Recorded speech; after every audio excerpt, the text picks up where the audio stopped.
All right, guys, so we just got back from picking up the 2-boat package deal, and this is the first of them. So this is probably the nicer one.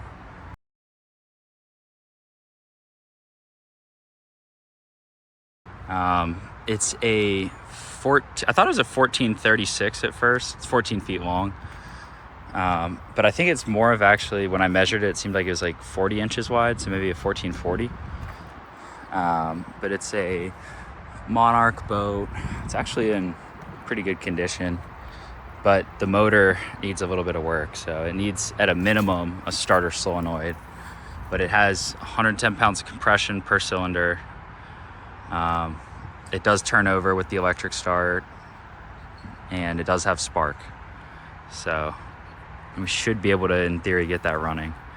But as you can see, it's got a little console here. So console steering.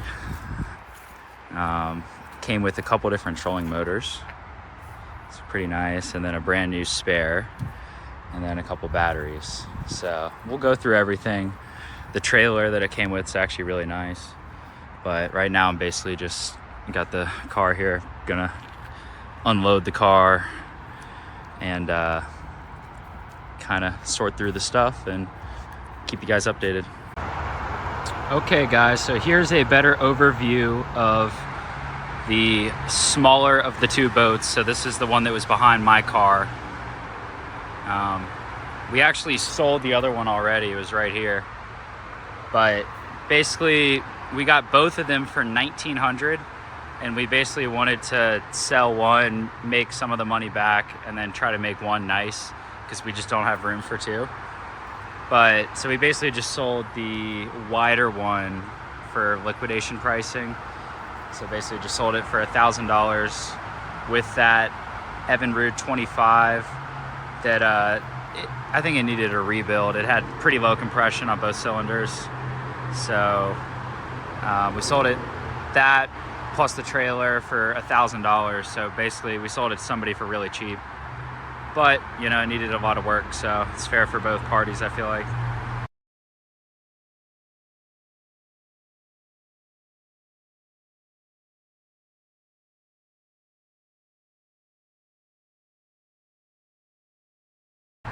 So anyway, so since we got $1,000 for that, now we just have $900 into this thing. So we're gonna try to fix this one up. But it's pretty dirty. Can't really tell from afar, but if you get close to it, but all this will clean up with the pressure washer. Pretty decent boat overall. It's kind of like a mod V-hull, so you can see. But 2 battery compartments up front. There was a seat there, so I might put the seat back there. Steering works good. Controls right there, pretty basic. And the motor has good compression and good spark, but it doesn't run, and I think it needs a starter solenoid. So we should be able to get this running, but that's gonna be the next part of this project here, is getting this motor running. Okay guys, so we have a bit of an electrical problem here.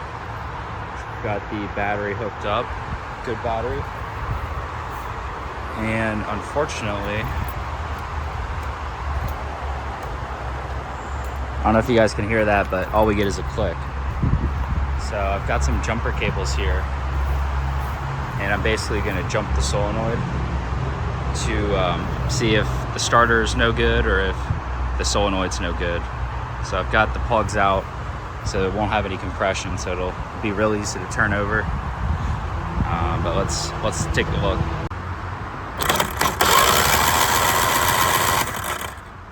So it looks like just need a new solenoid. Okay guys, update here on the project boat. So I've taken apart the carb, cleaned it and put it back together. We got it running.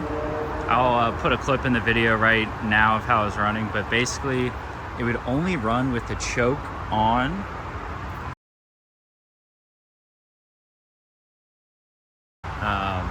And then it also only ran when I was messing with the throttle using this. So safe to say it definitely still has some carb problems, but I'll show you because I think I figured out what it is. But I was suspicious that it had an air leak. Or just, it was just weird to me that it would only run with the choke on, because the choke on this is really like a primer. So there's basically an arm that presses this in that squirts gas in the carb. But what I realized is this, I don't know if you guys can tell, it's hard to see, but it is cracked and it's letting in air. So the way I figured that out is I was suspicious of an air leak, so I got some carburetor cleaner and started spraying it kind of around, you know, the gasket meeting surfaces. And sure enough, on that right side, when I would spray carb cleaner, the note of the engine would change. So that's a sign that you have an air leak. So that's how I was able to figure it out there. So I'm gonna go ahead and replace that gasket. Luckily, I already had a gasket kit for this motor since I've had one of these before. Pretty common motors. And we'll see if that does the trick, but curious to see if it'll work.